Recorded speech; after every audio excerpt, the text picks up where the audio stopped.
Alright guys, so we got the engine stabbed in there. We had borrowed a engine hoist for a few days to move another engine, so I figured might as well get it in while we had the hoist here.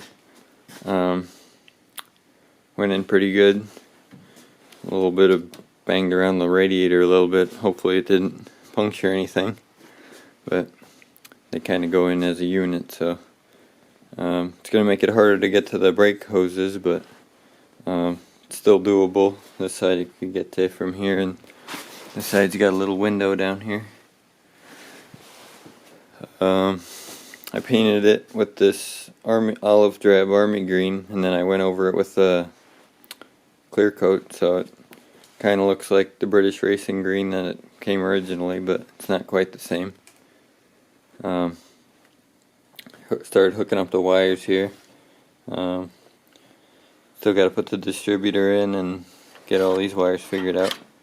I had a horn, new old stock in the box, found in my stash, so it works out really good.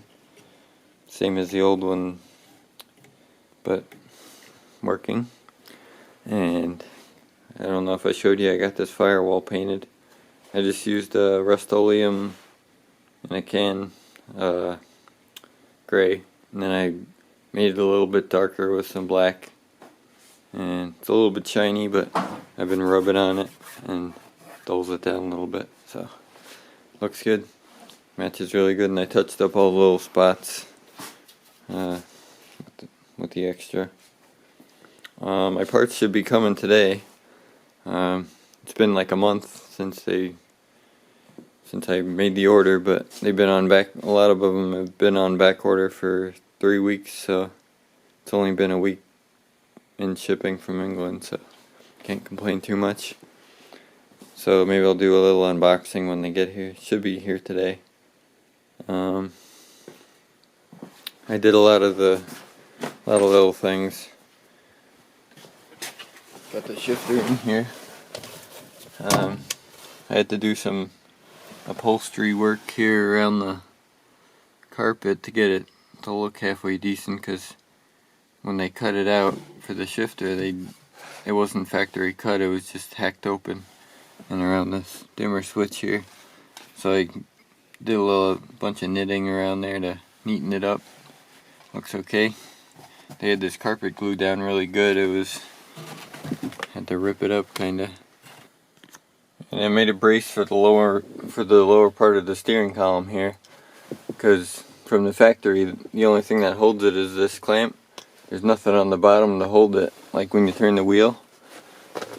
You probably can't see it, but this is the inner column right here, so the bottom part of the outer one just floats, and there's a bushing in there, and it was a little bit wallowed out, so when you grab the steering wheel, it chucks the bottom up and down, and that's makes it clunk. So I tried to get the steering column apart to change the bushing, but couldn't get the steering wheel off, and I just got a little bit into it and it wasn't playing well, so I decided just to make this lower brace. All it is a little piece of angle. It goes like this, and then like this, and then like that. To get around that, there's a pinch bolt down there for the lower part, for the inner column. So I clamped it to the column here. It's a little piece of aluminum, and I bolted it to the floor with one bolt. It goes down through there, and then there's a bolt under here. But that works good. It's nice and tight now. So yeah, and I got some seat belts for the back. I'll show you this first. I made a mat here for the dashboard.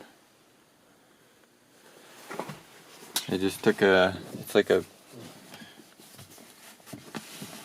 a piece of felt kind of stuff here, and I glued on this plaid. Got a tape it down better right here, but it looks pretty cool. And I did that because,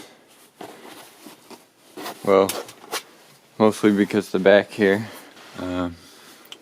back deck here, it was faded, and those holes I showed you in the last video here, kind of unsightly. So I think this looks cool. It's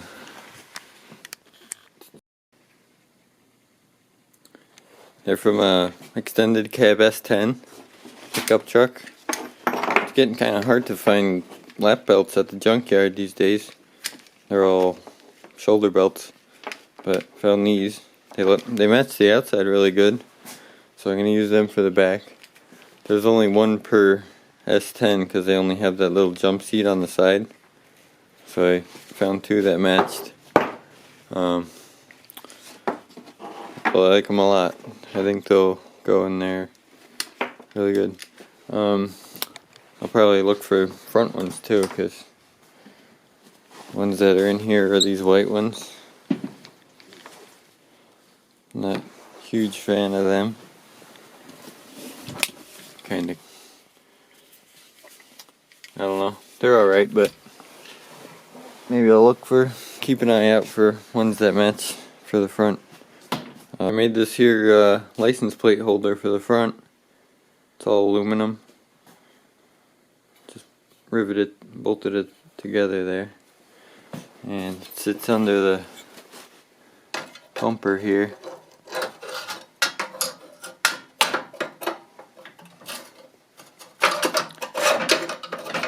Slides inside like that.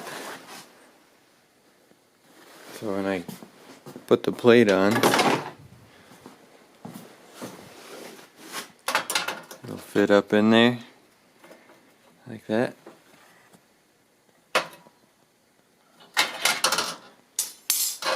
Nice and neat. Won't have to cut anything up or make anything look weird. Also, I made the exhaust, parts of it, gathered up some bits and pieces here. Got a piece of stainless for the tip. It's an old pool ladder. And I got a muffler here I'm probably going to use. And I made a flange for the manifold here. It's like this bubble style. So I flared out this piece of tubing, and that'll sit on there nicely like this. And then this clamp holds it together.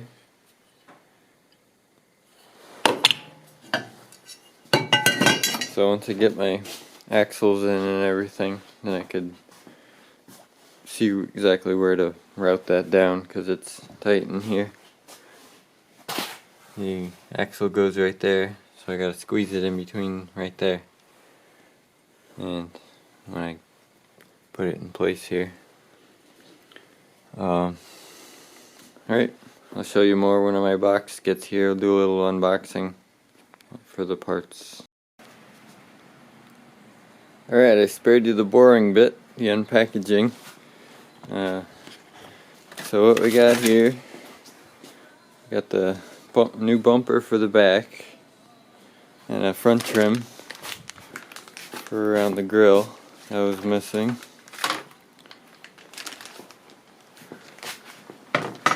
Got new side trims here. Snap on the molding here. All 4 brake hoses.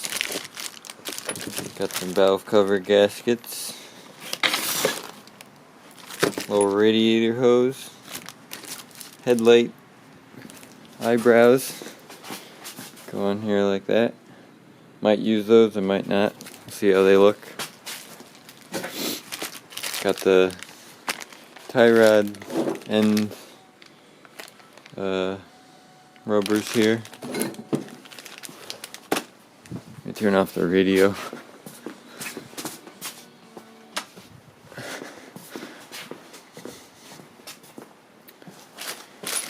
Got the valve cover gaskets here for the bolts.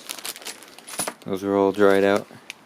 This is a bezel surround, goes around the switches there, just to dress it up. We got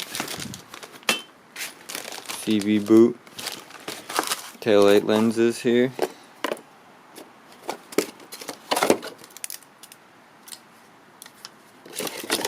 Some oil filters, 3 of them.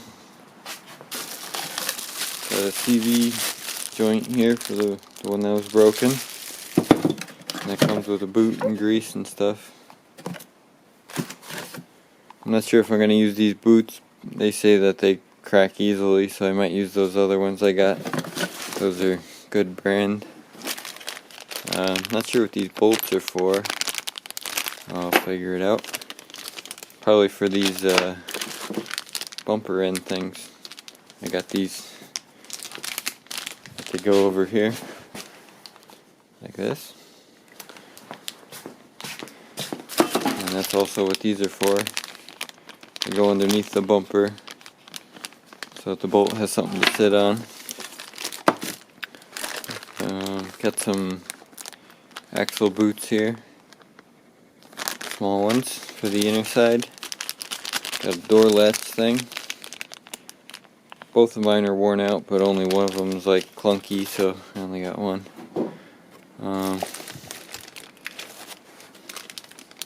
Got a gas pedal rubber, but I actually found one.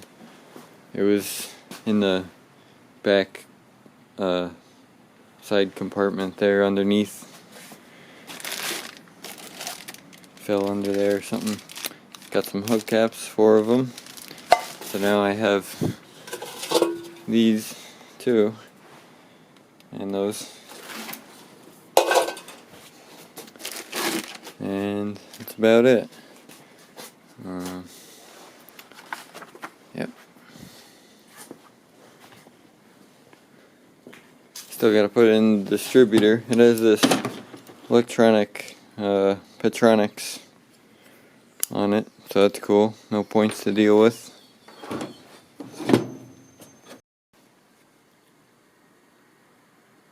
I didn't realize I needed to order these taillight gaskets, so I'm going to cut some out of this old sled that I've been using to lay out onto the car. I'm going to make some, because the screws are too long, so rather than cut them and rethread them, I'm going to make some gaskets. Alright guys, I got most of the stuff fitted. Put that grill bar on here. I took the grill off to get to the rivets, and I'm leaving it off so I could get to the wiring here a little better. I got the distributor in there. These electronic distributors are pretty easy to set up. You just put some power to it and a light on it, and then you could see when it lights up, and you could get the timing pretty close like that. Timing marks in there in the flywheel. And got those brake hoses fitted. It's pretty easy to put them on, but had trouble bleeding it. There's like a check ball thing in the back, so when you slam on the brakes and the weight goes forward, there's a little ball in it, and when it goes forward it cuts the fluid off to the back so that the back brakes don't lock up. And to bleed it like with that in there, you're supposed to bleed the front end back on either side at the same time. But so like if you don't, it kind of moves it back and forth, and then it doesn't let the fluid go out. But we did it slow and managed to do it. So I got that done, and then after it was done, this wheel, one of the wheel cylinders in here was leaking. I took it all apart and looked at it, and there was a little rust crud around where the seal sits. So I just sanded it around in there and cleaned it out, and then put it back together, and now it's good. So it was just a little bit of crud in the bore there. I put this side trim on. That was kind of hard. It started off good, and then over here I got a little kinkage. And heat doesn't seem to help very much. It's hard to work with. But yeah, I tried heating it up, and then it kind of wrinkles and folds and stuff, so it doesn't really help. But then when I got to the end here, I figured out if you heat it and like crush down the lip a little bit, it makes it easier to bend around the corners because there's not so much depth to it. So this side's got some kinks too, but maybe next time I order parts I'll get a new one and try again. They're pretty cheap, so. So I got this back bumper fitted. I didn't put the rail on the other side yet, but these rails are pretty easy to put on. I just set it. I got this brace here for the bumper, and I put the little shim things right where it goes, and the bolt right up through there. So that worked out good. And then went by that to where I should position this. I had to grind the top of the bumperettes here a little bit better to get that thing to sit back a little farther, because this profile of this bumper is a little different than the old one. Still gotta mount this side, but it's on here like this. And I had to grind this back a little bit so it sits better on here. Still gotta do a little bit more. And I got that little radiator hose in there and the exhaust here fitted. Started putting the pipe in there. I pie cut it 3 times to get it to curve. And I got those axles in too.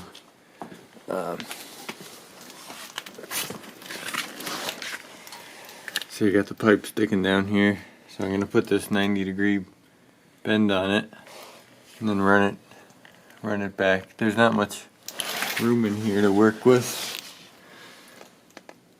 It's real tight. So these axles went in pretty okay. I stuck the outer ones in there, and then the inner one managed to squeeze it in there, and then the center part of the U-joint, you could squeeze it in there, and then you put the cups on from the outside and the U-bolts one at a time, and then when they're all on there you could tighten it down. And this side's a little bit tighter, a little less room to work with, but it's doable. I didn't loosen up the ball joints or anything.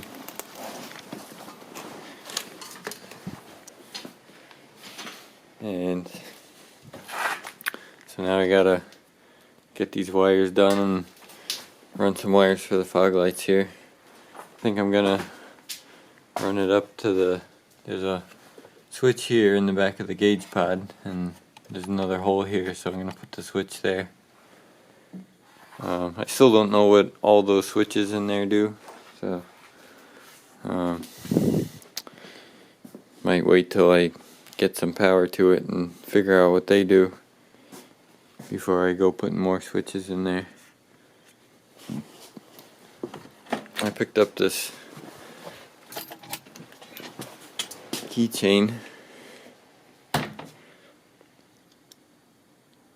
That's from I think it's called classicleatherfobs.com/UK from England.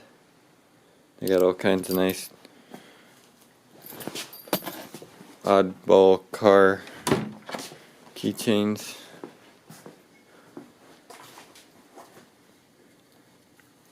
And that's about it for now. I'm going to keep on working on get that wiring squared up in the exhaust. And then I can move on to the carburetor. See what, maybe partially take it apart to see if it's in good shape inside. And go from there. Alright, thanks for watching, guys.